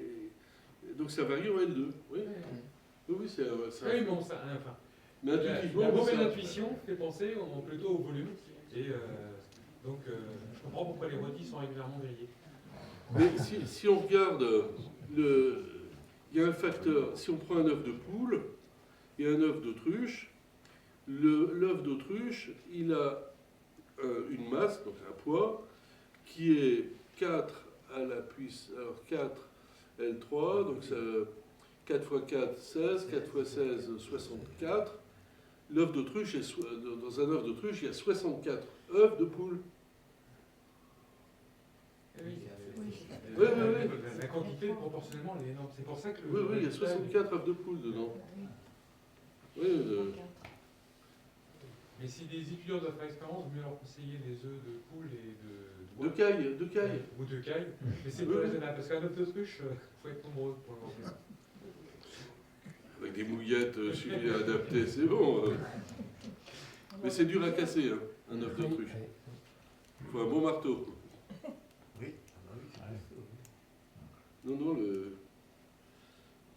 mais avec les transferts thermiques, là, il y a énormément de choses à faire. Quand vous chauffez votre maison, ne jamais oublier que vous chauffez les murs. Oui, Oui. Chauffer l'air qui est dans la maison, c'est rien. oui. Ça se chauffe tout seul. Par contre, il faut chauffer les murs. Mais réchauffer, Et chauffer les murs, ça nécessite beaucoup plus d'énergie que de chauffer. Après, il y a ce qu'on appelle l'inertie thermique qui vient de la masse à chauffer. C'est-à-dire que pendant la période de canicule, c'était quand la première vague de canicule 2003 qui a fait des morts. En 2003 Oui, oui. Le bâtiment le plus frais de Bourges, c'était la cathédrale. Hein. La cathédrale, elle est très grande, donc c'est une très très grande surface, avec des murs très épais, et la canicule n'est pas rentrée, enfin, pas rentrée dedans. Le temps que ça diffuse à l'intérieur, ça restait frais. Et donc, c'est pour ça que les petites maisons se refroidissent plus vite que les grandes. Mais elles chauffent plus vite aussi. Enfin, donc voilà. D'autres questions, d'autres trucs Oui. Je vais poser une question, bon, un petit peu en marge de ce que vous avez dit. À propos des pompes à chaleur, qui sont un procédé de chauffage des maisons dont le gouvernement fait la promotion, mais maintenant il n'y a plus d'aide pour les pompes à chaleur RR. Mais Et il n'y en a plus que pour les RO. Or, je pense qu'une pompe à chaleur RO est moins efficace qu'une pompe à chaleur RR. Oui, mais c'est haut. bon, c'est un cycle thermodynamique qui va fonctionner Oui, oui. avec de l'électricité et avec un rendement qui... Il y a Carnot, hein, pareil. Oui, c'est ça, oui. Et donc, pour aller balancer 1 kW thermique dans une maison, il va falloir dépenser combien 1 kg 1000, il va falloir dépenser 300 ou 400 watts électriques. Oui. Oui, et 300-400 watts électriques, c'est pas rien. Il faut les payer à la fin du mois. EDF, il est gentil, c'est lui qui faisait la promotion des pompes à chaleur dans les années 80-90. Mais là, je ne sais pas si les centrales nucléaires peuvent le faire. Hein. Peut-être pour Non, mais je pense compléter que- la question, parce que Centre Science, on a un bâtiment géothermique équipé d'une pompe à chaleur. Ouais. Et en plus, on est en pleine expérimentation parce que là, la PAC, elle est en panne. Le cycle Mais thermodynamique qui est montré, le moment très important, c'est celui de l'évaporation. C'est celui où on va pouvoir absorber des calories de l'extérieur Ouais. avec l'évaporateur. Et en fait, sur de l'eau où on va avoir une bonne inertie, c'est le cas par exemple avec une géothermie, où c'est 40 mètres de profondeur sur une nappe, elle est très stable, elle reste à 13 degrés. Alors que si on était passé en aérothermie, ce qui a été étudié au départ, en fait, on a des variations de la température de l'air qui sont très très importantes. Et il est du coup, pour l'évaporateur, qui est un fluide toujours à peu près en condition, plus difficile d'extraire des calories si l'air est à moins 10, moins 15, que si l'air est à 7-8 degrés. Ce qui fait que la pompe à chaleur en aérothermie, en prenant dans l'air et en chauffant de l'eau, puisque c'est des systèmes de radiateurs ou planchers chauffants, aurait eu une efficacité, si elle prenait dans l'air, qui aurait été fortement influencée par des variations de température. Alors qu'à l'inverse, on a même été un petit peu plus profond, pas prendre de l'eau des nappes de surface, il y a des nappes à 40 mètres, l'eau étant parfaitement stable toute l'année, quand on a des étudiants ingénieurs qui travaillent dessus, finalement ça améliore le rendement. Et c'est plutôt sur cet aspect-là, la fragilité finalement d'un système qui prélève une ressource qui varie, que les systèmes aérothermiques ont été critiqués. Oui, non, mais là, c'est autre chose. Là, vous parlez des pompes à chaleur qui prennent la chaleur dans la nappe phréatique. Donc c'est une pompe à chaleur eau. Oui, et le Là, rendement là, est très élevé. les pompes à chaleur, et qui coûtent plus cher, disons, en installation, parce qu'il faut faire un forage. Là, le problème, c'est entre la pompe à chaleur qui prend les calories dans l'air froid et les renvoie dans la maison, soit sous forme d'air tiède, à peu près 25 degrés, soit dans un système à eau chaude avec des radiateurs à eau chaude conventionnels, où là, je pense que la température du radiateur, de l'eau, doit être un peu supérieure, puisqu'on travaille par la conduction, convection, la après, convection est moins forte qu'avec un chauffage à air.